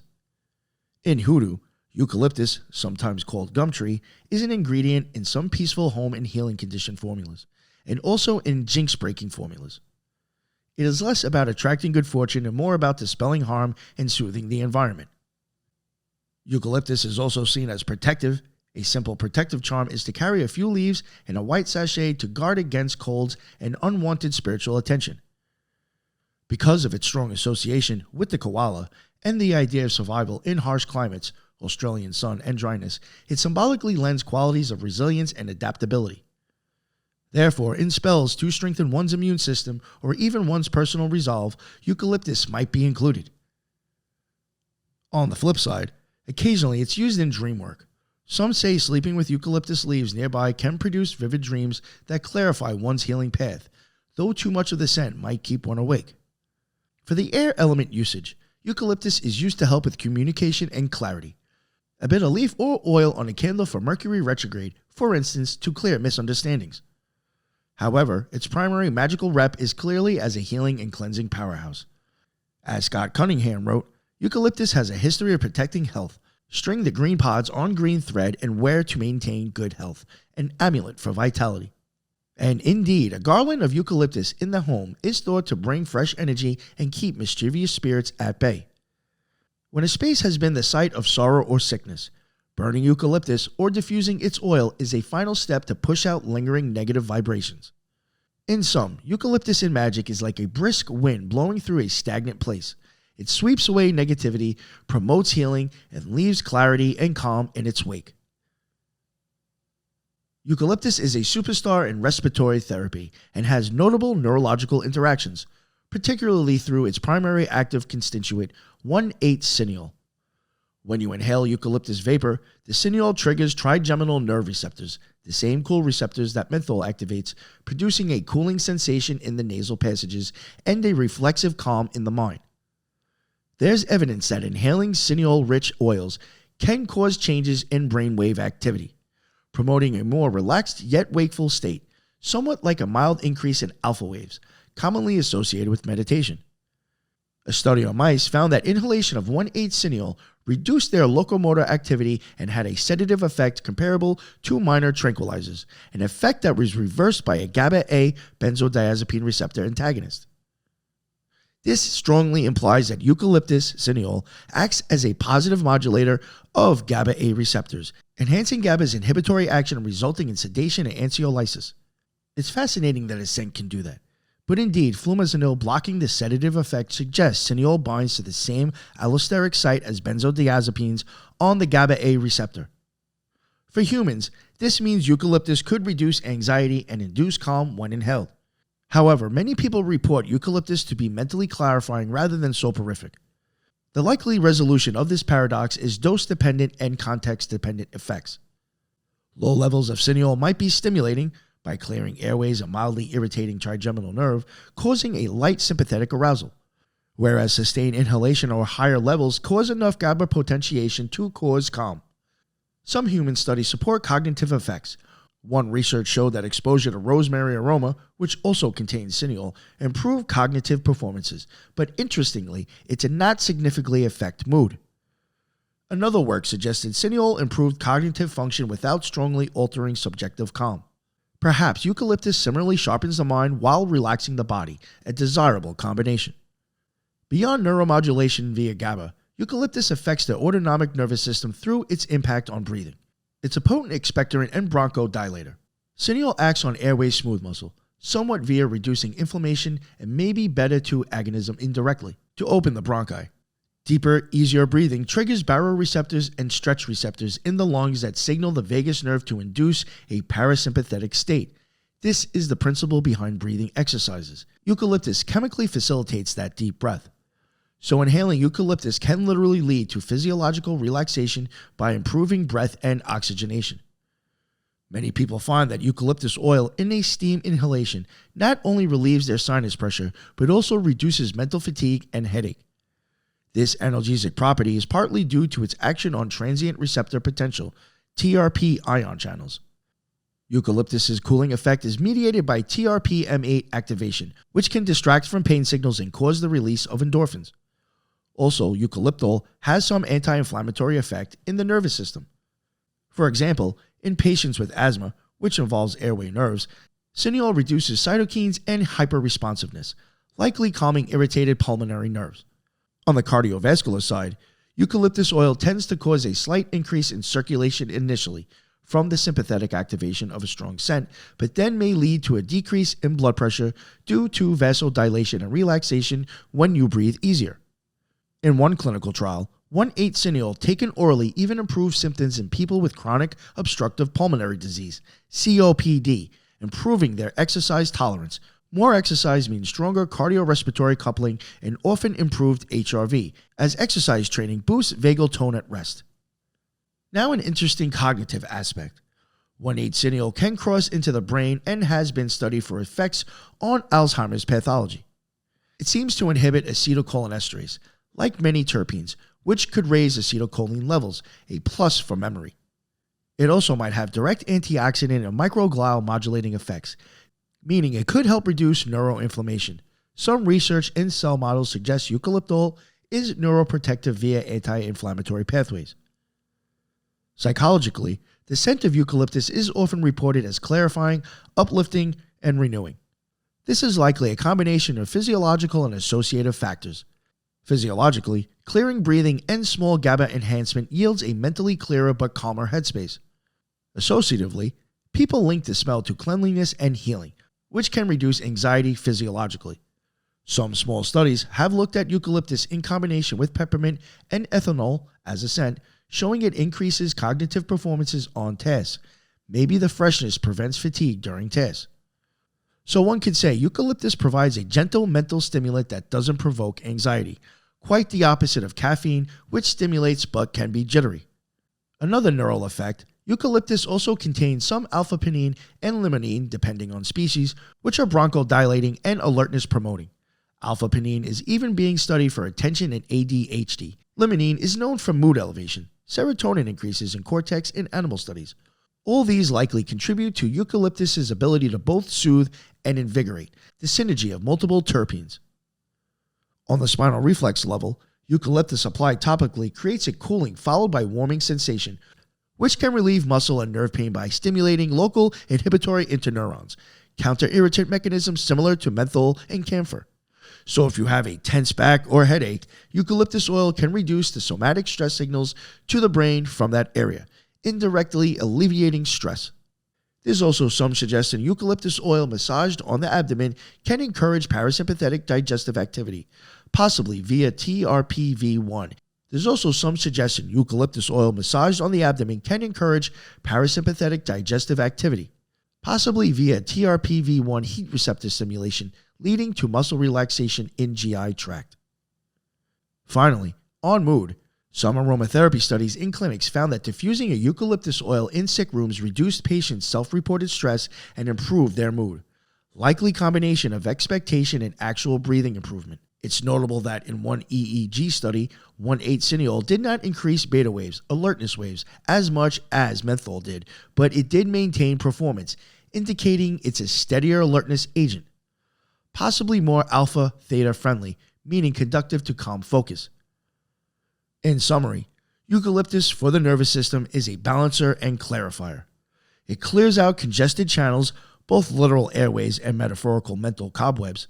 It cools inflammation, soothing nerves peripherally and centrally. It modulates neurotransmitters, GABA for calm, HCH for focus, and encourages a robust parasympathetic response via improved respiration. Little wonder it's associated with breath and life force in magic. With eucalyptus, one can breathe deeply and sigh out tension, an experience that speaks to both body and spirit. It's a wonderful example of how an herb can simultaneously stimulate and relax in a harmonious way, resulting in centered vitality rather than jittery energy or dull sedation. From the protective root of devil's shoestring to the clarifying leaves of eucalyptus, these 11 plants reveal a profound concordance between traditional magical lore and physiological action on the nervous system. Each herb carries a distinct personality in ritual use and a signature effect on our cranial and autonomic nerves, neurotransmitters, and visceral organs. The herbs of protection and exorcism, devil's shoestring, Solomon's seal, rue, witch hazel, hawthorn, and eucalyptus, in magic are banishers of evil and illness, and indeed, scientifically, they tend to calm overactivation in the body. Devil's shoestring's antispasmodic sedative effect mirrors its role in tripping up malignant forces. It literally ties down erratic nerve firing and muscle convulsions. Solomon's seal, the boundary setter, quietly tonifies nerves and tissue, encouraging homeostasis where there was disorder. Rue stands out with a GABAergic anticonvulsant power, truly making it an exorcist of neurological storms, fitting that it banishes the evil eye and bad vibes. Witch hazel, gentler, but protects by shrinking and cooling. It reduces peripheral inflammation and sensory noise, thereby creating a physiological space of safety akin to its magic of guarding hearts and thresholds. Hawthorn, revered for warding off spirits, targets the heart nervous axis. Under Hawthorn's influence, heart rate steadies, vagal tone rises, and emotional anxiety, the evil within, is warded off with a calm courage. Eucalyptus, used to cleanse sick rooms of negativity, literally cleanses the air and lungs. Its cineole clears breathing and triggers GABA-mediated tranquility. These herbs share the ability to dampen excessive sympathetic activity and fortify the parasympathetic. They slow a racing heart, relax hypertense muscle, cool inflamed tissues, physiologically banning the malignant excitations as they banish malign spirits in lore. Solomon's seal to Saturn, Rue to Mars, Hawthorn to Mars, correspondences of boundary and force, and in the body they impose boundaries on overfiring neurons and exert force against invading pathogens or stressors. They also show affinity for the vagus nerve, Hawthorn improving HRV, eucalyptus enhancing vagal respiratory signals, Rue potentially boosting vagal seizure inhibition, and so on. Thus, the herbs famed for protection often emerge as the neuroprotectors and autonomic stabilizers in scientific terms. Herbs of love, luck, and joy, eyebright, dandelion, basil, cinnamon, orris root. In magic, these bring people happiness, affection, and fortune. They open roads and hearts. Physiologically, a unifying theme is uplift without overload. Many work through neurotransmitter modulation that brightens mood or sharpens mind greatly. Eyebright's clearing of sight and spirit might tie to its anti-inflammatory nature, lifting brain fog, and perhaps mild cholinergic boost, per Culpepper's hint of cheerfulness. Dandelion, a Jupiter herb of wishes, acts on the liver and gut to lighten the whole system, relieving the depressive drag of toxicity, subtly improving mood and cognitive energy via antioxidants and microbiome support. Basil, beloved for love and wealth spells, shows confirmed anti-stress effects, reducing anxiety and depression in clinical trials by modulating GABA, serotonin, and cortisol. It literally makes one feel more love and optimism by biochemically fostering calm and a dopamine serotonin uplift, an embodied Venus-Mars dance, love and vitality in the nervous system. Cinnamon, used to speed up spells and draw money, indeed speeds brain processes, enhancing memory and neuroplasticity through its pro-cognitive, neuroprotective compounds, while also quickening the pulse slightly with its warming action. It's a sun herb, radiating clarity and dispelling the shadows of neuroinflammation. Cinnamon's unique dual of improving cognitive function while suppressing neuroinflammatory stress echoes how in folklore it brings both success and security. Orris root, a love-drawing root of Venus, doesn't excite like a fiery cinnamon, but rather enchants quietly. Its orosone and isoflavones potentially boost acetylcholine and act as antioxidants, aligning with its mythic role of helping one communicate attractively and preserving love. It calms nerves as a mild sedative and perfume, yet heightens perception, ACH for mental connection, thus making one feel serenely confident, the magical glamour of attraction enacted in neurochemistry. These herbs show how pleasure and positivity in magic often correlate to neurochemical enhancements of mood or cognition. More GABA serotonin, calm and happiness. More acetylcholine, mental engagement. Balanced dopamine, motivation and reward. The result is a person who is psychologically magnetic, exactly what love fortune magic seeks. Interestingly, most of these are under Jupiter, Venus, or Sun, benefic planets in astrology, which in the body seem to correspond to antidepressive, anti-anxiety, pro-neurogenous activities. Looking across all 11, a striking commonality is their effect on the vagus nerve and cranial nerves through breath, heart, or gut. Hawthorn via baroreceptors, vagal heart modulation, eucalyptus via trigeminal and lung stretch receptors, vagal respiratory feedback, basil and cinnamon via gut-brain access and possibly direct central receptors, improving digestion, reducing HPA stress. Dandelion via liver, gut, and anti-inflammatory pathways, thus lowering systematic stress signaling, and Rue via direct GABAergic seizure control, vagus-linked anti-epileptic. The physical conduits these herbs target, respiratory tree, GI tract, cardiovascular system, are all richly innervated by cranial nerves, vagus for heart, gut, lungs, trigeminal for sinuses, and so on, meaning their therapeutic actions inherently involve sending calming or normalizing signals through those nerves to the brain. Like the breath of life eucalyptus provides is literally improved breath activating calm. The heart's courage hawthorn bestows comes from stabilizing heart rhythms and enhancing vagal tone, courage often linked with steady heart. The gut intuition joy dandelion and basil give might spring from a happier gut microbiome and vagal feedback. Magic speaks in metaphor of what science details in mechanism. Another insight is how sedative versus stimulant polarity is handled. None of these herbs are blunt sedatives like a pharmaceutical. Even the calming ones tend to balance rather than knock out. Rue calms seizures but doesn't necessarily induce sleep at normal doses. In fact, in folklore, it clears the mind for psychic vision. Basil relaxes and uplifts simultaneously.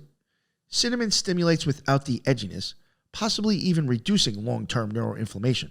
This aligns with the concept of adaptogens and nervines. Many are bidirectional or normalizing. They support sedation when overstimulated and stimulation when underactive. As a result, herbs often have paradoxical sounding magical descriptions. Like basil, both exercises calm, turmoil, and enlivens love, adds positive incitement. Scientific observation confirms the ability of these herbs to modulate rather than force, often through receptor modulation and feedback loop effects. For instance, hawthorn doesn't force a drop in heart rate like a beta blocker. It improves heart efficiency so that the heart rate can drop naturally, a gentler mode. Such complexity is hard to replicate with single-target drugs, but living systems of phytochemicals achieve it, which is why these herbs can simultaneously protect and encourage.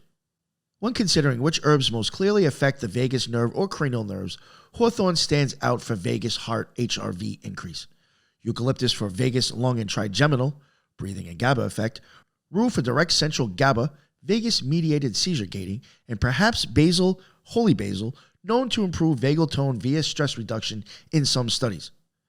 Eyebright's effect on optic nerve is more symbolic, though easing eye strain does reduce trigeminal stress. Witch hazel's trigeminal impact, cooling astringent, is local but fosters vagal relaxation by pain relief.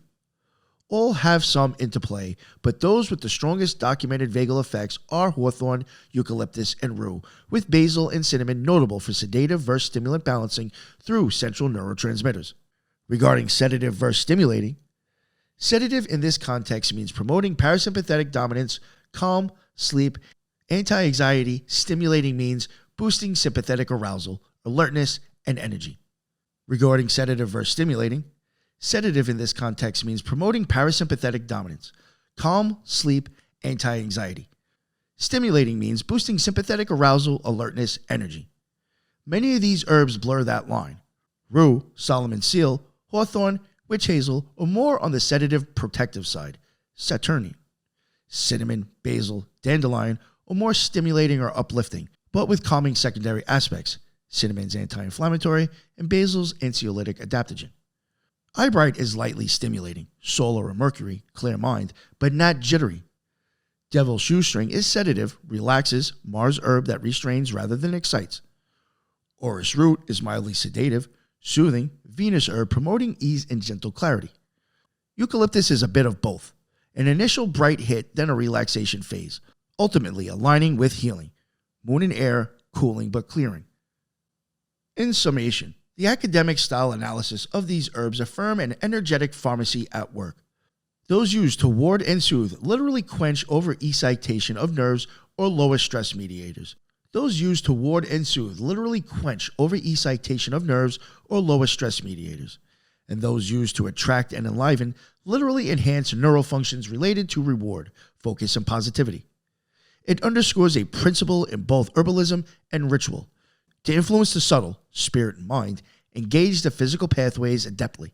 By inhaling a scent, drinking a potion, or carrying a root, witches and healers were likely modulating vagal tone, neurotransmitter levels, and hormonal cascades unbeknownst to them.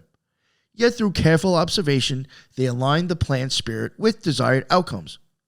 Modern science, with its GABA receptors and anti-inflammatory markers, is catching up to explain why a roux bath dispels dread. It boosts GABA and eases oxidative brain stress, or why a cinnamon stick in milk on Beltane might uplift the soul. It helps insulin, feeds the brain glucose steadily, and triggers endorphins. Ultimately, this exploration highlights that the divide between academic neuroscience and ritual herb lore is thinner than supposed. Both speak of energy modulation, one in neurotransmitters and nerve excitability, the other in blessings and banishments.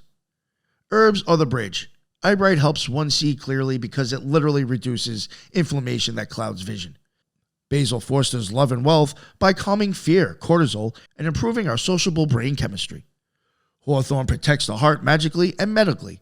With extensive evidence from peer-reviewed studies and traditional sources, we can appreciate these plants as holistic allies, ritual agents acting on the subtle plane of intention and the tangible plane of neural circuits alike. The wise practitioner, armed with this knowledge, can choose the herb that not only symbolically matches their intent, but also psychologically supports it. In doing so, the old spells gain new efficacy, and the new science gains the depth of millennia of human experience.